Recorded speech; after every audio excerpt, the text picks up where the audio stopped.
Avec nous, Guy Cormier, président et chef de la direction chez Desjardins. Monsieur Cormier, bonjour. Bonjour, Monsieur Roy. Alors, je vais commencer en vous posant des questions sur les clients de Desjardins qui vous ont appelé, qui vous ont demandé des allègements. D'abord, est-ce qu'il y a beaucoup de gens? Combien de gens vous ont appelé et demandent qu'on leur donne de l'air un peu pour passer les semaines difficiles? Je vous dirais qu'en date d'aujourd'hui, depuis le 16 mars, on est rendu à peu près à 200 000 personnes à qui on a mis de l'avant des mesures d'allègement pour les aider à passer à travers cette situation. Wow! Donc, c'est pas mal de monde. Est-ce que c'est principalement les hypothèques ou les cartes de crédit, les prêts, les marges de crédit? Ah, écoutez, c'est un peu tout ça. Je vous dirais qu'il doit y avoir à peu près 50 que c'est essentiellement les cartes de crédit. Les gens veulent une mesure d'allègement, veulent bénéficier du taux qu'on a mis de l'avant. On l'a fait passer de 19 à 10 quelques pourcents. Donc, à peu près 50 que ce sont des gens au niveau des cartes de crédit. Vous avez un autre, peut-être 25-30 que c'est des reports de paiement hypothécaire.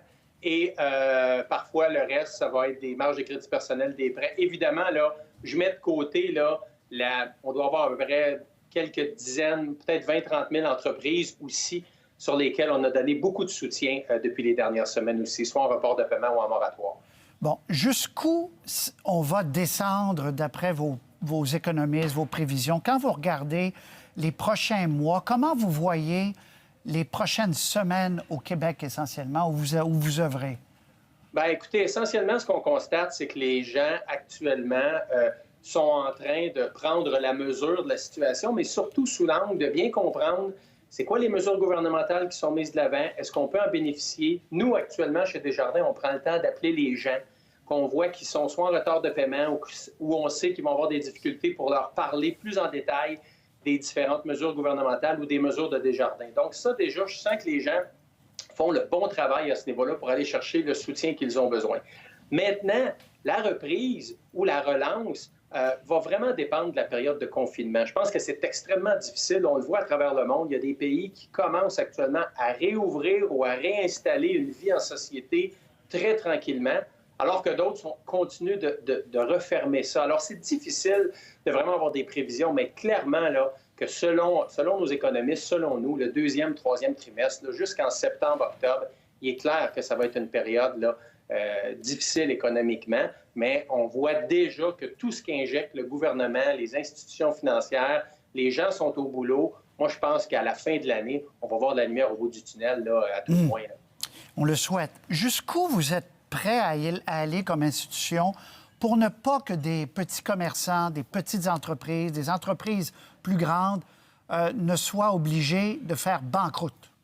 Ah, écoutez, on va aller très, très loin parce que le mouvement Desjardins, il est dans le tissu socio-économique du Québec depuis 120 ans cette année.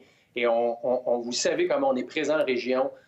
350 000 entreprises font affaire avec Desjardins. Là-dedans, là, vous avez un paquet de petites entreprises, du salon de coiffeur au dépanneur, à alimentation couche-tard. Ouais. Alors, vous avez vraiment la variété d'entreprises qui font affaire avec Desjardins.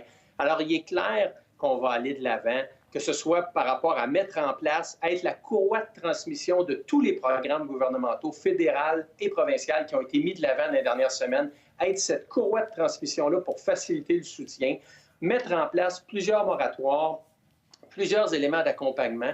Nos directeurs de compte sont déjà au téléphone pour appeler nos entrepreneurs, pour voir. Certains vont bien en passant. Là. Il y a des entreprises qui vont vraiment bien parce qu'ils travaillent autour du domaine de la santé, travaillent déjà à accompagner certaines mesures de relance, mais d'autres vont avoir besoin de notre coup de main. Alors, ça va être du soutien en région.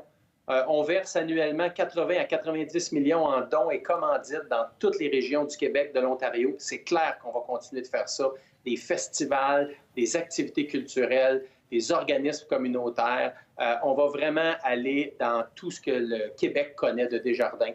C'est le mot d'ordre qu'on a donné à nos équipes. Bon, très bien. Par ailleurs, le gouvernement fédéral et le gouvernement du Québec ont pris de vos épaules un peu du risque pour certains prêts. Là. Ils donnent des prêts, puis c'est eux qui ont le risque et non pas vous.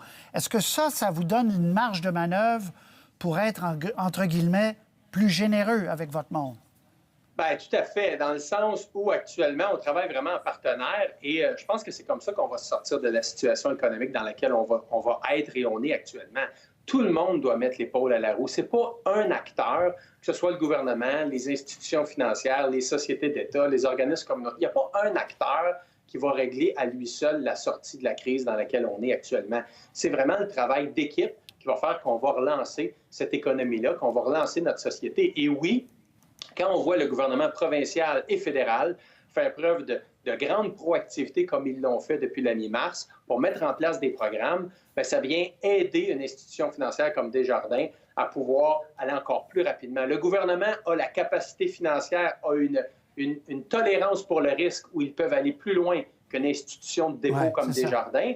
Mais nous, Desjardins, nous avons accès à ces 350 000 entreprises-là, ce que le gouvernement n'a pas nécessairement. Donc, le travail en commun fait qu'on est capable d'aider des gens. Déjà, là, juste l'encours, le compte d'urgence du gouvernement fédéral, le près de 40 000 qui vient en aide aux entreprises, déjà chez Desjardins, c'est tout près d'1 demi-milliard de dollars en 4 jours qu'on a déboursé auprès de plusieurs entreprises. Alors, on voit vraiment, là, il y a un travail rapide qui se fait. Notre rôle à nous, c'est d'aller au-devant des entreprises et de les aider réellement.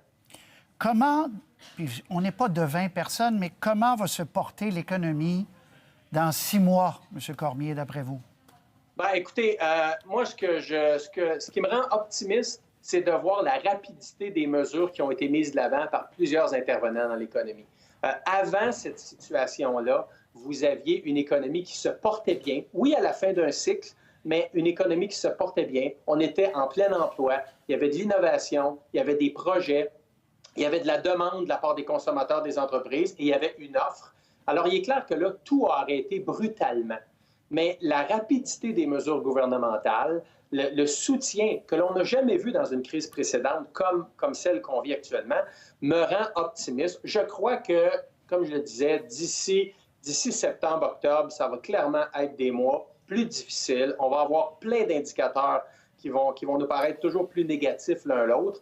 Mais il est clair que ces mesures très proactives de l'ensemble des intervenants me portent à être positif sur l'horizon, à tout le moins du début de l'année 2021, où on va revoir une relance économique. Mais on n'aura pas des indicateurs économiques comme nous avions à la fin de 2019. On n'aura pas ça en début 2021. On parle de plusieurs années de revenir à une économie comme on avait en 2019. Et pour une entreprise qui connaissait des problèmes avant cette crise-là, il faut être lucide aussi. Il y en a qui ne passeront pas au travers et vous serez obligé, remarquez, il n'y a rien qui vous oblige, mais oui, la logique vous oblige à dire, bien, c'est terminé, on ne peut plus vous prêter. Et ça va arriver des cas comme ça aussi.